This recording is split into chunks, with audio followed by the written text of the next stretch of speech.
Voltei à fazenda dos meus avós achando que encontraria o som preguiçoso dos grilos, a poeira fininha da estrada vermelha caindo como véu sobre a varanda e a sombra larga do jacarandá, onde a gente se deitava criança para ver o céu se abrir em frestas. Eu tinha 20 e poucos anos e uma memória boa dos verões que cabiam todos num mesmo cheiro. Café passado, terra molhada e o couro antigo da cela guardada no paiol. A casa centenária me recebeu com as janelas verdes fechadas e o telhado de barro roncando sob o sol de fim de tarde.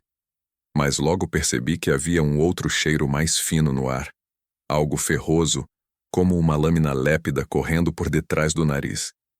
Meu avô, sentado na cadeira de palhinha, não olhava para a entrada. Olhava para dentro. "Chegou cedo, menino", disse, sem se levantar. Minha mãe, que tinha vindo comigo e com meu irmão, pousou a mão no ombro dele e sorriu sem mostrar os dentes. "A gente veio dar uma geral, pai. As telhas estão precisando." Meu avô fez que sim, mas as mãos dele estavam apertadas no braço da cadeira, a pele fina e manchada, e a marca branca do anel que ele tinha tirado fazia um halo pálido na mão morena.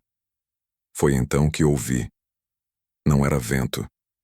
Era o arrasto lento de algo metálico no assoalho, vindo do corredor que levava aos quartos de hóspedes e à parte mais antiga da casa. Um som velho, paciente, que falava de costumes e castigos. Meu avô fechou os olhos. "Não começa", murmurou como se falasse com um cachorro teimoso. Brinquei com a ideia de um rato grande, uma cobra, algo que me devolvesse uma explicação ao alcance da mão, mas o som veio outra vez, mais nítido, e com ele um estalo seco, curto, separando o ar. Minha mãe empalideceu. Meu irmão ficou parado no vão da sala com a mochila caída no chão. E eu senti os pelos do braço levantarem como folhas de capim sob trovão distante. A primeira noite foi longa. Decidimos dormir todos no mesmo quarto, aquele da parede azul que dá para o alpendre.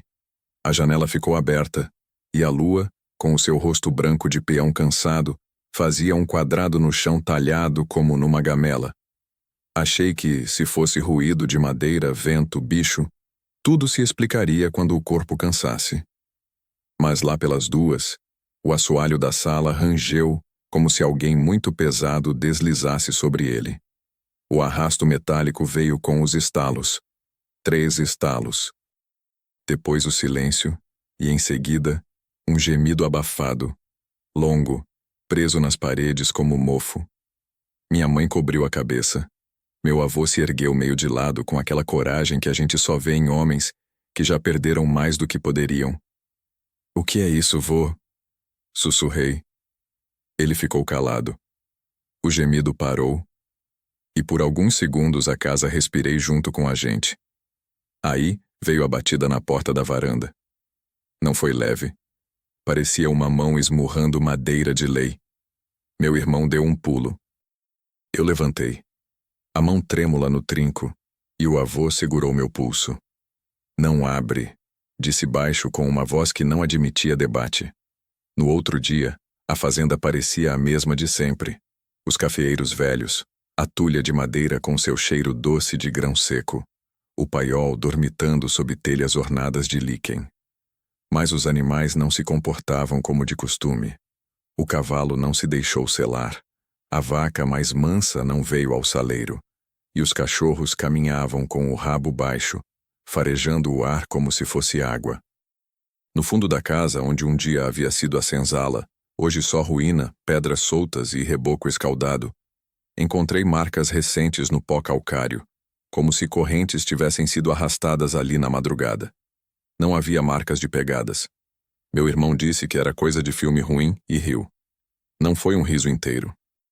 À tarde, quando mexíamos nas tralhas do sótão, um baú de mantas carcomidas, álbuns de fotografia que cheiravam a umidade, livros com a lombada mordida pelo tempo.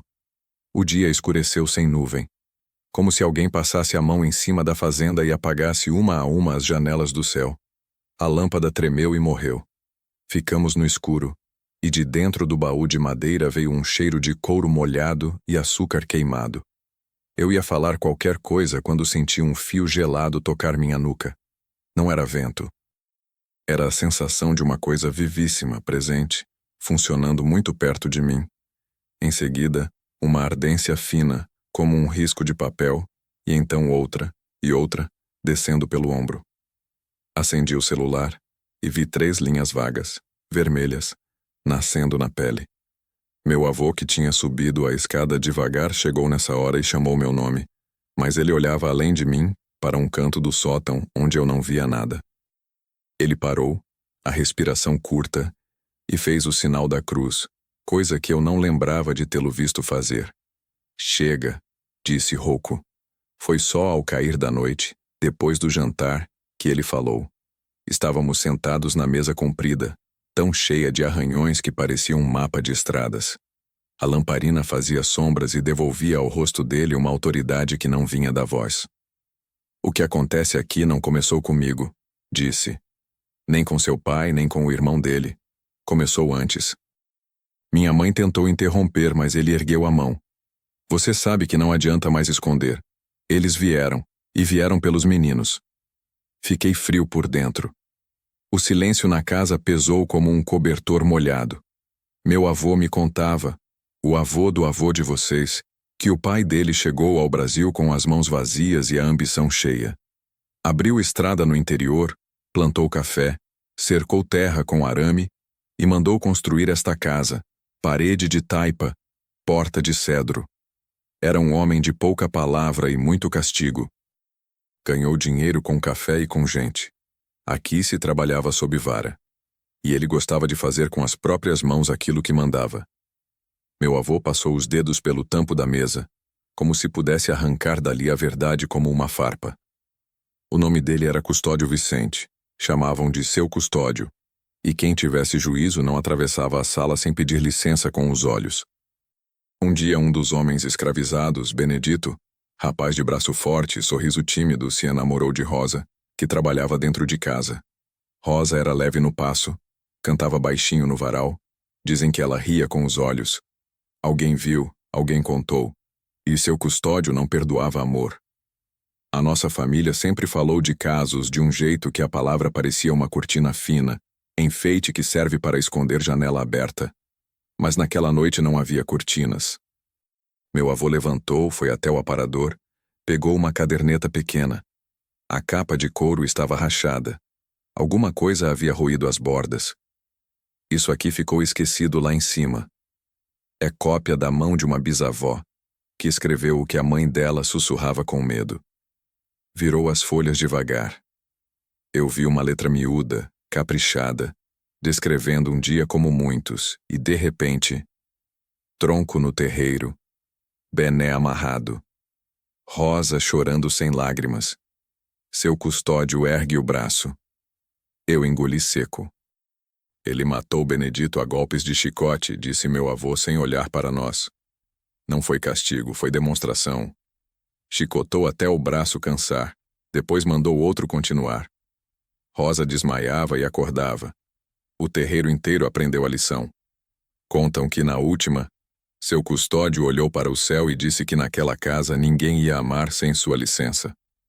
A partir dessa tarde, a fazenda parou de dormir. Ficamos calados.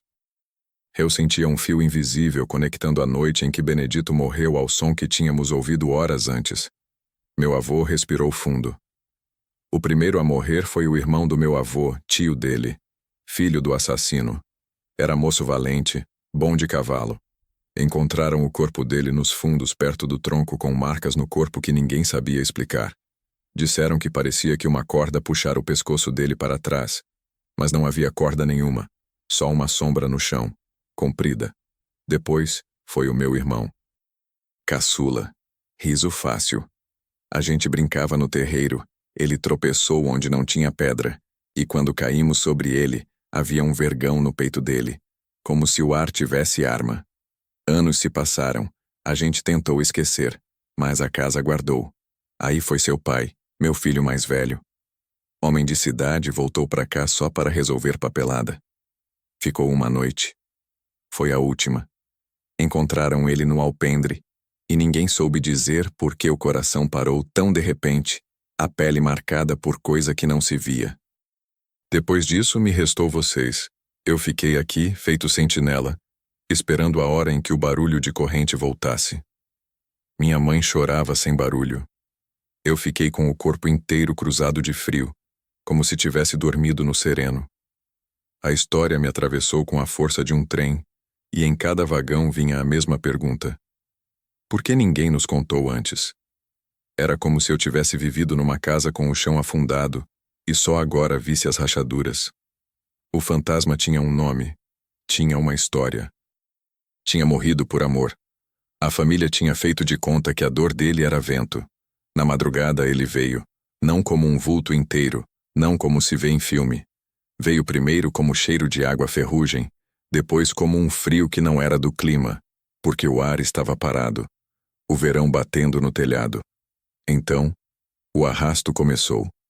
Do corredor velho, aproximando-se da sala para o nosso quarto. Cada tábua do assoalho falou com a outra. Eu senti os cabelos do braço apontarem todos para a mesma direção. Meu avô se levantou antes de nós e ficou no meio do quarto, as pernas abertas, as mãos soltas ao lado do corpo. Benedito, ele disse. Eu sei o seu nome. Eu o digo. Eu peço perdão. O som parou um instante como se escutasse. Então veio um estalo só, seco, do lado da janela, e a cortina de renda foi marcada por algo que não vimos atravessar. O tecido, antes liso, ficou riscado como pele. Meu irmão deu um passo para trás e esbarrou em mim, e o estalo veio outra vez, agora rápido, um zigue-zague.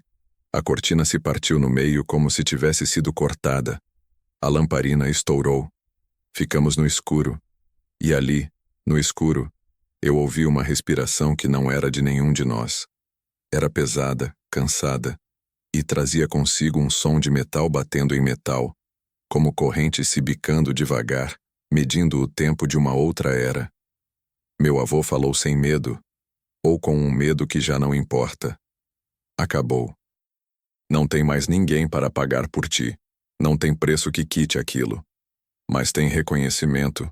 Tem o meu pedido e o da minha família. A casa pareceu encolher. Meu irmão, que não acreditava em nada, passou a mão no pescoço e puxou o ar como quem tirava a água de dentro. Alguém, tentou dizer, e engasgou com a própria língua, como se alguma coisa prendesse o ar antes da garganta. Minha mãe agarrou o filho como se ele fosse cair num poço. Eu já não via nada, mas sentia.